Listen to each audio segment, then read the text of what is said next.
7 தமிழ் பொறுப்பும் பொது நலமும். சர்வதேச மகளிர் தினம் நாளை கொண்டாடப்படும் நிலையில் பெண்களுக்கு எதிரான குடும்ப வன்முறை உலக அளவில் அதிகரித்து வருகிறது. மாறிவரும் உலகில் மாறாமல் அதிகரித்து வரும் பெண்களுக்கு எதிரான வன்முறை வருத்தம் அளிப்பதாகவே இருக்கிறது. கணினியில் பரபரப்பாக வேலை செய்யும் இவர் காயத்ரி. சேலம் கிச்சிவாளையம் பகுதியைச் சேர்ந்த இவரின் பெயர் கடந்த 2 வருடங்களுக்கு முன்பு நாளிதழ் மற்றும் தொலைக்காட்சிகளில் முக்கிய செய்தியாக இடம் பிடித்தது. காரணம், குடும்ப வன்முறையால் பாதிக்கப்பட்டு 6 மாத காலம் சங்கிலியால் கட்டப்பட்டு வீட்டு சிறையில் காவல் வைக்கப்பட்டதுதான். கணவரும் அவரது பெற்றோரும் செய்த சித்திரவதையால் மீண்டும் அண்ணன் வீட்டுக்கே சென்றுள்ளார் காயத்ரி. அங்கும் வீட்டில் சிறை வைக்கப்பட்ட காயத்ரி தற்போது காவல்துறையினர் மற்றும் சமூக அமைப்புகள் எடுத்த முயற்சியால் இன்று மன நிம்மதியுடன் வாழ்ந்து வருவதாகவும் நீதிமன்றம் மூலம் நிவாரணம் பெற்றுள்ளதாகவும் காயத்ரி தெரிவிக்கின்றார்.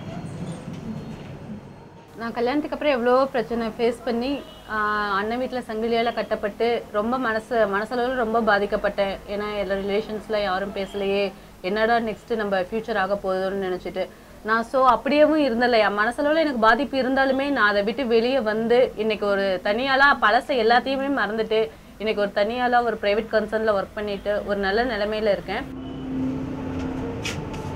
குடும்ப வன்முறையால் பாதிக்கப்பட்ட பெண் குடும்பத்தை எதிர்த்து வரும்போது காவல் நிலையங்களில் முறையாக விசாரிக்கப்படுவதில்லை என்பது வழக்கறிஞர் தமயந்தியின் குற்றச்சாட்டு.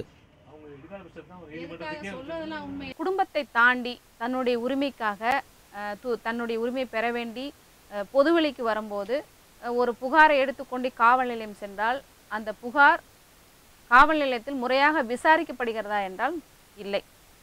இதற்கென உருவாக்கப்பட்ட தமிழ்நாடு முழுக்க உருவாக்கப்பட்டிருக்கக்கூடிய மகளிர் காவல் நிலையங்கள் கூட பெண்களுக்கு ஆதரவாக இல்லை என்பதுதான் இன்னைக்கு நிதர்சனமான உண்மையாக இருக்கின்றது.